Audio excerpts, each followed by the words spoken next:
Thank you for waiting. Would you please state your name and occupation, then state your question? I'm Sakina D'Souza, and I'm a Catholic. I believe Brother Yusuf was a Catholic before. I would like to ask him the simple question. He was brought up like a Catholic, but what made him change? Doesn't he believe that the Messiah is true, or did he ever feel that the religion, Catholic religion, has not brought up any Messiah and the Bible is false? I would like to just know what that means, because he said he was a Catholic before and now he has become a Muslim. What made you change? What was that storyline before? Doesn't he believe that there is a Messiah, or the Messiah had come, saved us, died on the cross? Thank you very much for a good question. I hate to disappoint you, but I wasn't a Catholic. But I was with a Catholic priest the night that he accepted Islam. And I asked him these questions you asked me. Because after all, I was still a Christian, a preacher in Christianity, and I wanted to know why my best friend, a Catholic priest, had converted. That's a pretty weird thing. A Catholic priest is not like a regular preacher in the Protestant religion. A Catholic priest has given up everything. He's given up his life to be a Catholic priest. When he enters into this realm, he's basically given away everything. He can't have a wife, he can't have children, obviously no grandchildren. He has no home, he just lives in a rectory or wherever they give him a place to stay. And he's sent wherever they tell him to go, do whatever he's told to do, and that's it. And he cannot disobey the Pope, otherwise they can kick him out of the religion, and if they do, he's excommunicated and he goes to hell forever. So how would a person like this want to become one of those Muslim terrorists? That's what I wanted to know. He explained in a very few beautiful words something that I came to learn for myself. He said that he was sincerely in the Catholic religion because he believed in God, that he had studied, his degree was in theology, and a part of the teaching that they as priests have is to study Islam. Every priest is forced to study Islam. Now you may not know that, but you can ask your priest and he'll confirm it. And when you study Islam, even when Islam is taught to you by somebody who hates Islam, as long as they don't corrupt it too far, you can still see the truth in Islam. A classical example happened to me just recently when I was in Saudi Arabia.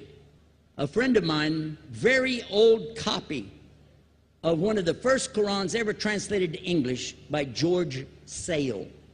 George Sale hated Islam, he hated the Muslims, but when he translated the Quran to English, he was true to the text of the words. Although maybe not getting all the meaning, he certainly was true to the text of the words. I was shocked when I read it. Have you seen it?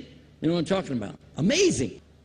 And listen to this. George Bernard Shaw, for instance, is one of many, a long list of people who read this and realized the truth of Islam. When people see the truth of Islam, it can change them if they want to be guided. If they want the truth, it can change them. You might think, I'm a Catholic, I'll never be anything but a Catholic. But I'm going to ask you a question, and I want you to be honest. This is not for you to, start a debate, but just be honest. Was Jesus a Catholic?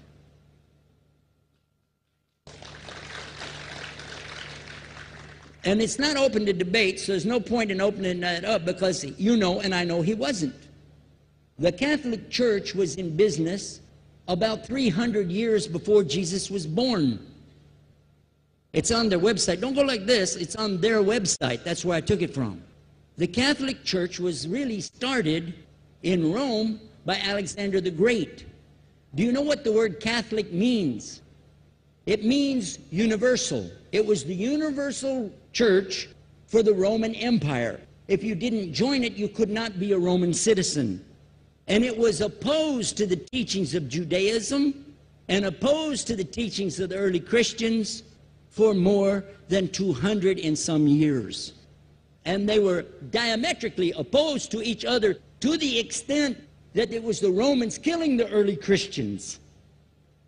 Now, if you understand that, and you go to their website and read, they didn't even take over Christianity until the year 325 AD. And when they did, they changed a lot of things, again, referring to their own website. But if you want to check it in Britannica or Americana or grow your encyclopedias, go ahead and read about the Catholic Church.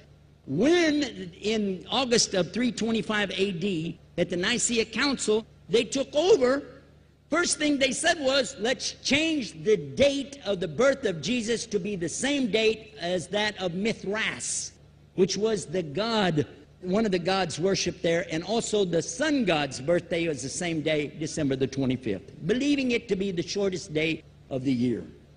And Constantine was a sun worshiper of Sol Invictus. Go to the website, read it for yourself.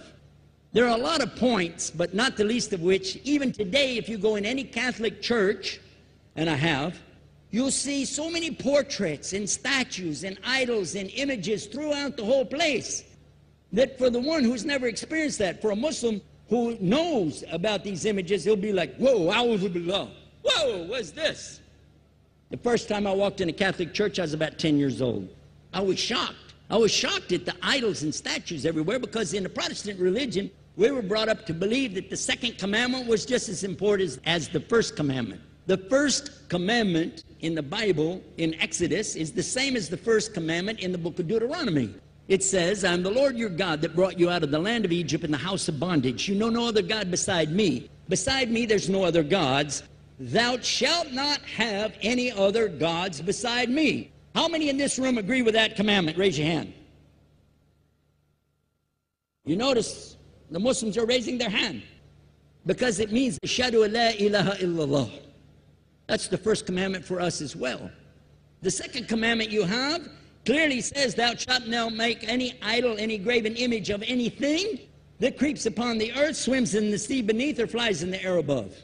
And I was sitting in a church one time, sitting there in the morning service, watching, the preacher talk, and, they go on and on and on, and sometimes you lose your train of thought. I was looking. Whoa! On the front of the podium, there was a fish. A fish. For the symbol, make you fishers of men. It had a fish. I said, whoa. Then I looked up above his head at the big stained glass window, and it had a dove, and he had the olive branch in his mouth. The dove is flying, the bird, I said, whoa. And then I look over here, and there's a cross with a man hanging on it. I said, wow, they didn't miss a single one. They got them all. Something walking on the earth, something swimming in the sea beneath, something flying in the air above. So look at these two things. Clearly, the first two of the 10 commandments, bang, bang, boom. Because if you said God is more than one, where did you get it from? When Jesus is talking to his own companions and they ask him, what's the greatest commandment? Mark 12:29. Clear. The greatest commandment is to know, O Israel, the Lord your God is one God.